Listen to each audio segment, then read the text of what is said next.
Bienvenue à tous, de retour au Red Bull Ring pour la deuxième partie de notre conférence de presse des pilotes. De gauche à droite, Nico Hülkenberg, George Russell et Checo Pérez. Un accueil très chaleureux à vous trois. George, si nous pouvions peut-être commencer avec vous.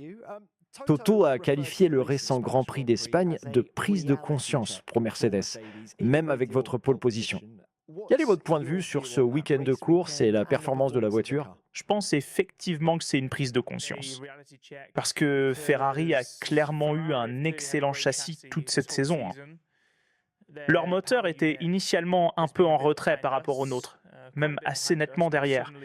Mais soudainement, lors du Grand Prix à Barcelone, ils semblent avoir franchi un cap très important. Donc ils étaient devenus beaucoup plus proches de nous en termes de vitesse de pointe pure. Et ils apportent énormément d'évolutions techniques, ce qui nous a d'ailleurs vraiment assez surpris. Nous n'avons apporté qu'une seule évolution cette saison jusqu'à présent. Nous en avons quelques-unes en préparation, mais Ferrari et McLaren, toutes les deux courses, amènent de nouvelles pièces sur la voiture. Donc vous savez, il faut qu'on continue à pousser. Et je pense qu'à chaque fois qu'une équipe apporte une nouveauté sur la voiture, elle fait un grand pas en avant. Est-ce que tu veux dire que tu aimerais voir Mercedes en faire plus qu'ils ne le font actuellement? Eh bien, c'est très difficile de nos jours avec le plafond budgétaire. Et vous savez, on peut toujours décider d'appuyer sur la gâchette et de commencer à apporter une évolution.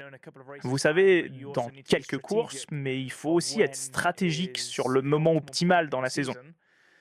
Et si on peut se permettre d'apporter plus d'évolution ou non avec le plafond budgétaire, peut-être qu'ils ont une approche un peu différente. Et vous savez, ils économisent de l'argent ailleurs et dépensent plus sur les évolutions. C'est un compromis. Vous savez, à la fin de la journée, nous restons l'équipe à battre. Donc, ce sera encore un bon week-end pour voir si Ferrari est toujours en forme ou si c'était juste un coup d'éclat. Et toi, avec la voiture? Bien sûr, tu as réduit l'écart de points avec Kimi Antonelli en Espagne, mais surtout, est-ce que tu te sens plus à l'aise dans la voiture maintenant?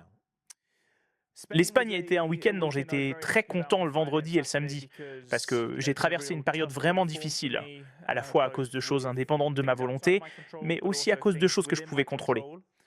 Ce n'était pas suffisant, et je suis arrivé à Barcelone avec un état d'esprit plus simple. Vraiment rapide en qualification et tout au long du week-end. Ah, malheureusement, nous avons eu un problème avec l'aileron avant pendant la course, ce qui nous a vraiment pénalisés. Et tu sais, Ferrari en a profité.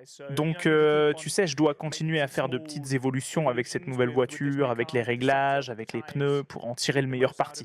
Mais je me sens bien, je me sens confiant et je suis enthousiaste à l'idée d'avoir 4 courses en 5 semaines. Georges, si je peux me tourner vers toi, Daly Croft, Sky Sports F1. Lewis a dit en conférence de presse à Barcelone: je suis de retour à faire ce que je fais de mieux après sa victoire. Donc, avec cela en tête, est-ce que tu le considères comme un plus grand prétendant au titre ou est-ce que Kimi Antonelli reste celui qu'il faut battre? Oui, enfin, d'abord, c'est super de voir Lewis revenir à ce qu'il fait de mieux. Et je pense que c'est aussi un parfait exemple de la difficulté de la Formule 1. Parce que les voitures sont tellement complexes, les pneus sont tellement complexes, les groupes motopropulseurs sont complexes. Tout doit s'aligner parfaitement. Et si un seul élément ne fonctionne pas, tu peux pas donner le meilleur de toi-même. Et tu sais, l'année dernière ou même l'année d'avant, certains le mettaient déjà de côté. On était coéquipiers en 24. Est-il trop vieux? Est-ce qu'il est ceci? Est-ce qu'il est là? Et puis il arrive et il cartonne depuis 4 ou 5 courses. Et ça montre simplement qu'on n'oublie pas comment piloter du jour au lendemain. Il faut que toi, ton équipe, les réglages, la compréhension des pneus, tout soit parfaitement synchronisé. Et quand tout s'aligne, tu t'envoles. Comme tu dis, c'est magnifique. Et c'est exactement là où il en est en ce moment. Et c'est sûr, il représente une grande menace. Ferrari est une énorme menace. Kimi est toujours bien là. Le pilote en tête, et il réalise vraiment des performances incroyables et régulières. Mais oui, on sent que Ferrari arrive, et Lewis est à l'avant-garde de tout ça. Qu'est-ce qui te rend le plus nerveux? La bataille interne avec Kimi ou de battre avec quelqu'un d'une autre équipe? Aucun des deux me rend nerveux. Pour être honnête, ça m'excite. Parce que, tu sais, plus il y a de gens contre qui tu te bats en tête à tête, plus c'est de la compétition. Et c'est comme ça pour nous tous. Quand on faisait du karting, tu sais, tu ne courais jamais contre un seul adversaire, tu vois. Il y avait 3, 4, 5 pilotes qui se battaient tous pour la victoire. Bah, c'est comme ça que la Formule 1 devrait être. Et c'est ça qui nous motive. Donc oui, j'ai hâte d'y être. D'accord. La suivante, s'il vous plaît. Voici Roland Rodriguez de DAZN Espagne. Une question pour Georges. Vous deux, les pilotes Mercedes, vous vous battez beaucoup sur la piste. J'aimerais connaître ton avis sur les consignes d'équipe chez Mercedes. L'équipe devrait-elle parfois les envisager ou faut-il simplement se battre? Je pense qu'il est clair que la victoire pour l'équipe est la priorité, peu importe quel pilote. T'as vu au Canada, Kimi et moi, on s'est vraiment battu fort. Mais on creusait l'écart avec tous les autres. Donc cette victoire éclatante pour l'équipe n'était absolument plus du tout menacée. Mais ensuite, tu regardes à Barcelone et soudain, il y a un autre pilote qui entre dans la lutte. Et si, ok, Lewis a eu la voiture de sécurité, ça l'a beaucoup aidé. Sans la voiture de sécurité, tu sais, Kimi et moi perdions du temps ensemble. Et cela aurait donné l'opportunité à Ferrari de gagner. Et c'est à ce moment-là, tu sais, on doit être malin en tant que coéquipier. Et c'est très clair, tu sais, l'équipe veut gagner la course, peu importe si c'est moi ou Kimi. Merci, merci. Moritz Steidl, Servus TV. Question pour Georges.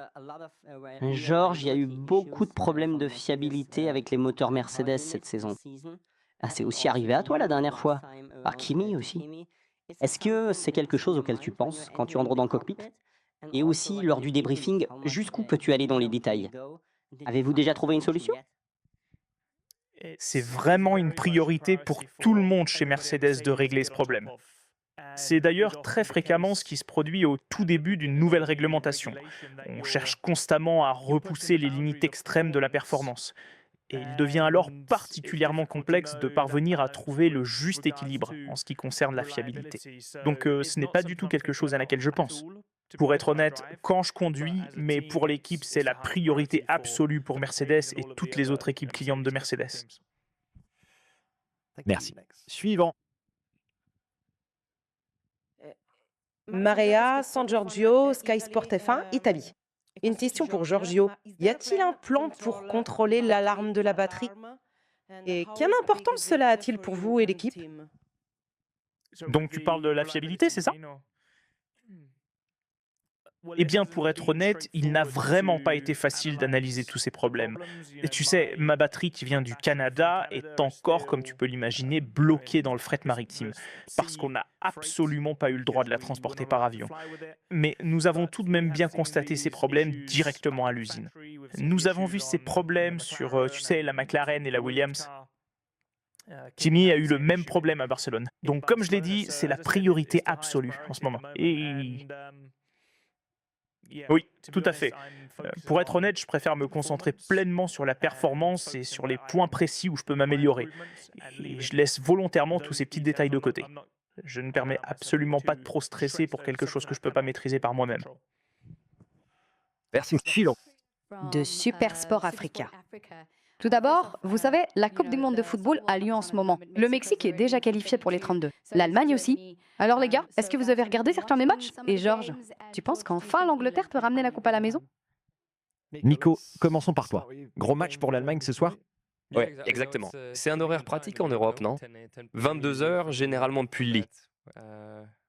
Une fois que le petit est couché, je suis ça un peu en dilettante. Et c'est vraiment un excellent programme pour aller se coucher. Ouais. Jaco? Oui, pour nous, c'est vraiment excitant, tu sais, d'avoir la Coupe du Monde au Mexique. C'était absolument fantastique. Et l'équipe nationale réalise des performances vraiment exceptionnelles. Donc nous sommes maintenant très impatients de voir ce qui va se passer lors des prochains tours. À quel point es-tu triste de rater les matchs à Guadalajara? Vraiment très triste. J'ai essayé d'y aller, mais c'était assez compliqué à organiser. Mais je pense que si on passe le prochain match, j'irai sans faute, parce que ce sera encore au Mexique. Donc je serai obligé d'y aller. Georges? Oui, enfin, on en parlait justement tous les trois rapidement, on suit ça. Ça pourrait être contre l'Angleterre, en fait. Vraiment? Ouais, C'est possible. ouais. Eh bien, je monterai dans ton avion et je viendrai avec toi. Ouais, j'ai beaucoup suivi, j'ai regardé beaucoup de matchs, évidemment chaque minute de l'Angleterre, et je les soutiens vraiment. Et je pense qu'on a une chance incroyable. Et évidemment, le résultat n'était pas parfait lors du dernier match, mais clairement la performance était excellente et ils ont l'air très solides. D'accord, Georges. Merci beaucoup pour ça. Nico, pouvons-nous te donner la parole maintenant? Au milieu de toute la frustration de ce qui s'est passé à Monaco et à Barcelone, Quel point positif peux-tu retenir de ces courses? Je pense que dans l'ensemble, nous progressons. La performance est là, hein. Nous sommes compétitifs dans le milieu de grille. Je pense qu'à la fois à Monaco et à Barcelone, nous avons réussi à entrer dans le top 10 à la régulière. Mais les 2 week-ends de course ont connu des circonstances qui nous ont privés de résultats le dimanche. Je pense que, tu sais, je ressens aussi, dimanche à Barcelone, on s'est un peu compliqué la vie nous-mêmes. Mais tu sais, il y a clairement des signes positifs. La voiture, si je la compare à ce que je ressentais lors des 2 ou 3 premières courses et à où on en est maintenant, il y a vraiment eu de bons progrès. Et je pense que ce n'est qu'une question de temps et de notre capacité à tout mettre bout à bout, à rester propre et concentré. Donc même s'il n'y a pas les points au classement que vous voudriez, est-ce que tu as l'impression que l'équipe commence à prendre de l'élan? Oui. D'accord. Alors, que dire de ce moment de la saison? Parce que l'année dernière, c'est à ce moment-là que tu as commencé à enchaîner de très bons résultats, y compris bien sûr le podium à Silverstone. C'est maintenant une équipe très différente de celle d'alors. Alors, à quoi peux-tu t'attendre lors des prochaines courses? Je ne sais pas à quoi m'attendre. Ce n'est pas une question d'attente, c'est une question de ce qu'on met sur la piste. C'est une question de la façon dont on performe. On est évidemment dans la partie européenne maintenant. Il y a quelques courses et circuits à venir que j'apprécie vraiment. C'est évidemment la saison estivale. La plupart des courses vont se dérouler sous la chaleur. Silverstone arrive le week-end prochain. C'est l'un de mes circuits préférés. Et oui, on va évidemment tout donner et essayer enfin de ramener quelque chose à la maison le dimanche. Mais à quel point l'équipe se sent-elle différente aujourd'hui par rapport à il y a un an? Oui, bien sûr que c'est différent, tu sais, maintenant qu'on est une équipe d'usine, qu'on est Audi. Ça a clairement été un changement et une évolution dans l'équipe. Tout est positif. Comme je l'ai dit, je pense que les 5 ou 6 premières courses ont évidemment été difficiles pour nous, avec des défis sur de nombreux aspects, mais je sens qu'on s'est battu, tu vois, et qu'on a vraiment réussi à s'en sortir. Et on n'a pas encore eu la récompense. Donc oui, on continue à travailler et à pousser pour ça, on va forcer les choses pour que ça arrive. Nico, merci pour ça. Checo, c'est à toi. Gros week-end pour l'équipe ici. Vous avez un important package d'améliorations. Espérez-vous. Oui, on veut clairement faire de bons progrès. On peut clairement constater qu'on se rapproche du milieu de grille, particulièrement sur un tour de piste. Je pense qu'on souffre encore d'un manque assez significatif concernant la dégradation, surtout du côté de la dégradation des pneus. On apporte une évolution ici qui, on l'espère, pourra nous rapprocher encore plus.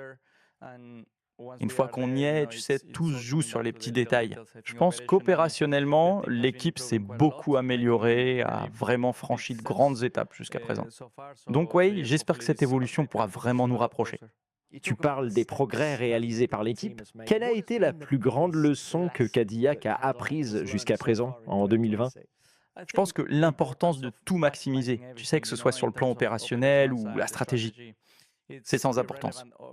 Peu importe où tu es sur la grille. Tu sais, la Formule 1 est très compétitive partout. Même si tu te bats pour la 18e place, le niveau reste très élevé. Tu affrontes de grandes équipes comme Aston, de très bons pilotes, dont il s'agit de maximiser chaque petit détail sur la piste. Et sur le plan personnel, Checo, tu as maintenant un bon nombre de courses à ton actif cette année. Quand tu repenses à l'année que tu as passée hors du circuit l'an dernier, combien de temps t'a-t-il fallu pour retrouver le rythme? Penses-tu que cela n'a pas coûté quelque chose lors de ces premières courses? Je pense que ça m'a vraiment fait du bien. Tu sais, la façon dont ça s'est passé, prendre une année de pause, c'est pas facile de revenir dans ce sport.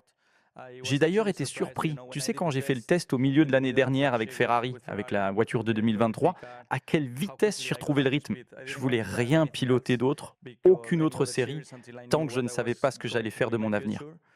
Et je n'ai rien conduit d'autre que du karting. Et quand je suis monté dans la Ferrari, en quelques tours, quelques runs, j'étais déjà dans le rythme. Dans le rythme, à la bonne cadence. Donc ça m'a donné beaucoup de confiance et je savais qu'en débutant cette année, tout le monde allait repartir de zéro. Avec ces nouveaux règlements, je pense que c'est assez simple. Tu sais, je fais ça depuis tellement longtemps que ça ne m'a pas pris trop de temps pour retrouver le rythme. Mais il y a quelque chose de nouveau pour toi ce week-end. C'est une alerte à la chaleur ici au Grand Prix d'Autriche. Tu penses que tu vas utiliser la veste rafraîchissante? Moi, Je veux pas l'utiliser, tu sais, mais de toute façon, tu paies la pénalité sur le poids. Je pense pas. Enfin, je suis mexicain, donc pour moi, il fait pas si chaud que ça. Ça me fait rire que tous les Européens s'inquiètent de ce niveau de chaleur. Mais pour moi, c'est plutôt normal, tu sais. Mais je vais quand même la porter, juste pour rester un peu plus au frais.